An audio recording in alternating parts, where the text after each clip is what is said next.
coyote, que todo el mundo alguna vez alguien se le pega y te saluda, tal vez hace siglos ni te conoce bien ni nada, pero se te pega los días que ves que hay fiesta y tal vez no anda dinero, entonces creo que todo el mundo se le pega alguna vez un coyote, aunque sea un ratito, ahí a ver qué saca. ¿Y alguna vez has sido un coyote? También, sinceramente creo que también uno igual sale con gente de repente y te invitan y uno termina yendo a lugares y no paga un peso, entonces también un poquito uno cae a veces sin querer también. A veces Sí, cuando estudiaba en la universidad teníamos unos compañeros de que se iban al bar a la parte de nosotros y a la vez bebían, comían y después, ya vengo, dice, voy a ir al baño, ya vengo, voy a ir a comprar tal cosa y entonces se iban y nos dejaban pagando la cuenta y después andábamos buscando y prestando a ver quién para poder pagar.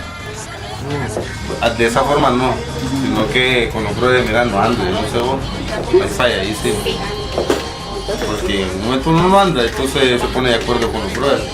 Pero no es que él vaya a dar la cuenta y te vas a ir, eso no. Fue una experiencia difícil porque a veces uno por confiada, ¿verdad?, le pasa. Pero bien, pues uno igual aprende también de esas experiencias. ¿Y ahora cómo hace para evitar a los coyotes? Bueno, también es importante seleccionar las amistades, ¿verdad? Y saber con quién uno va a salir a pasear o por cualquier otra gestión pues que uno ande, siempre es importante estar pendiente.